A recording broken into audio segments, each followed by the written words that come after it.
Hello,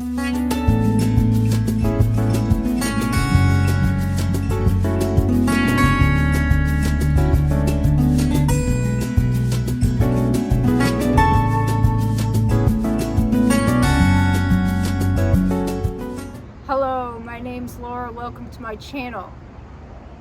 This video today is going to be about some of the myths that you hear in the raw food network or community or whatever.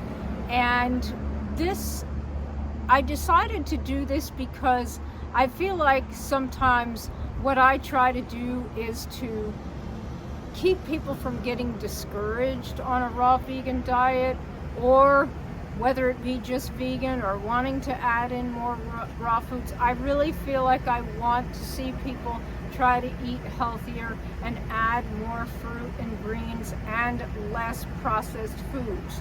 Not so much to be in this fear-mongering raw network of people that are giving people these scared tactics that are going to make people not want to try to go raw or try to eat healthier. So one of the biggest things that I remember hearing and going through, and I have to say, like in the very beginning of my raw vegan journey, I was also fear-mongering the fact that, oh my God, eating cooked food is totally toxic. And really the only thing that's actually toxic in cooked foods, of course, if you're frying and you're, cooking at high temperatures, and the AGEs that are in the foods when we cook at these high temperatures that can cause aging and premature aging inside the body, and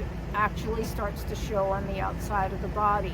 So, and these are the things that I talk about when I talk about going out in the sun and the skin, that when you eat more raw foods and you eat more fruit and things, that you have sun protection.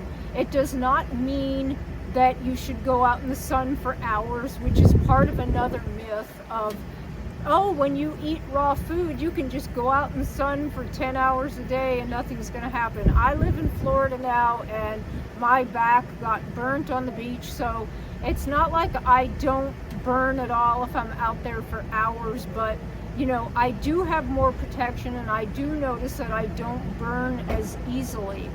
So,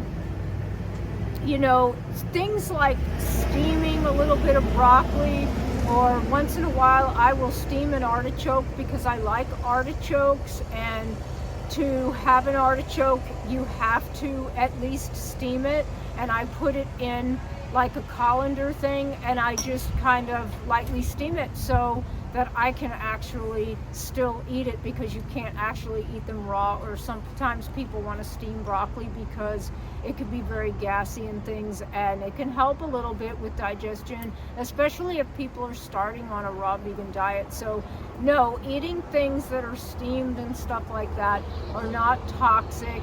There is a point where it can become toxic, but people have to really stop giving people these fear-mongering ideas and myths to make it harder for people to want to eat healthy. And so I feel a lot better about people who want to try to add a salad and steam some other veggies, or do half and half, or raw before 4, or something of that nature, rather than just eating a lot of processed foods and staying up all night, things like that. I'm really a person who tries to advocate good habits, good sleeping habits, not fear mongering. Good sleeping habits, good eating habits, practicing meditation, prayer, things that can make people less stressed, trying to not overdo it, exercising, these are the things that I advocate. And, even though I have advocated a juice fast, I do think that it's a myth that you have to juice fast in order to clean your body out and get on raw foods. Although I think it can help in certain circumstances, I do think that eating just a more raw diet, adding a lot more raw foods, and not eating all the elements that I've talked about, like breads, pasta, cereals, those kinds of cooked and processed foods that you want to try to heal your body with, but not to tell people all of these myths that kind of push people to the other side and make it so that they don't want to do these things, or they want to steer away from the raw vegan community because these people are crazy and you can't eat anything, you can't eat this, you can't eat that. So these are a lot of the fear-mongering things that I hear. And also, like the mucoid plaque, that's another, it could or might not be kind of a myth. I have kind of questioned that. I do think that there is some mucoid plaque. However, I think that the amounts of mucoid plaque that might come if you're using psyllium husks, that could help to create something that looks like mucoid plaque. I don't know that there's pounds and pounds and pounds of mucoid plaque coming out.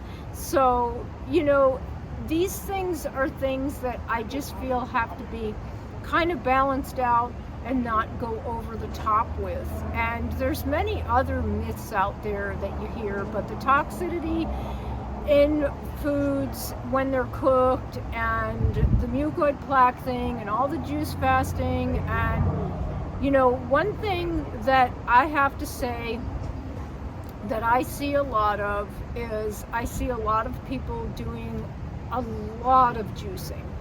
And I totally think that that is an over-exaggerated myth that you need to keep juice fasting, or every time you go out and you have a little binge with some cooked food, or you do something wrong, oh my God, you have to do another juice fast. I have literally seen people on the network, and it's not just one or two people, it's a lot of people. A lot of them. So I'm not pointing fingers at anybody in particular. It just seems to be like a trend where every time you turn on anything about juice fasting or people who are trying to get better, you see, I'm on another juice fast. I'm on another juice fast. This is a craze. We don't need to be juice fasting all the time.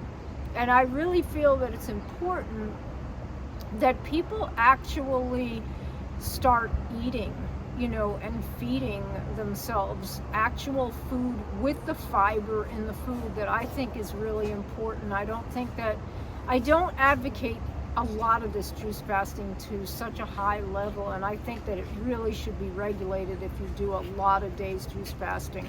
I did do a 70-day juice fast. That was the first and the last that I did, and I don't really, you know, I know a lot of people that don't really do them, and I don't tell them that they should if they're eating a raw food diet. But I think that actually, honestly, that it could be harmful to the body if you are constantly binging and then juice fasting and then binging and then juice fasting and binging and then juice fasting. I think that this is one of like the worst myths or things that I see going on in the Raw Food Network that I don't agree with. So I just want to clear the air with some of these things out there that are going on, and I'm sure there's far more myths than that and things that are going on out there. I think that if you fall off the beaten path, you should just try to eat better, try to eat healthier, try to eat more salads again, try to add more greens and different kinds of fruit and greens, and you know, don't keep juice fasting until you make yourself literally sick on not getting enough of the fiber and the foods that you need. If you do go on a juice fast, I feel that you should go on the juice fast, off the juice fast, and into foods, and that you shouldn't need to do a juice fast again. Even if you did fall off the wagon a little bit for a certain amount of time, you shouldn't need to do another 90-day or 120-day juice fast. This is just a craze, and these are the crazes and the myths that I see out there that I feel that people should look out for and avoid, and just concentrate on getting better. And that's all I have to say for today. I hope that you got something out of this video, some tip that might help you feel like you just want to live a better life and avoid all these pitfalls that you might run into. So that's all I have to say for today. Thanks for watching. Bye.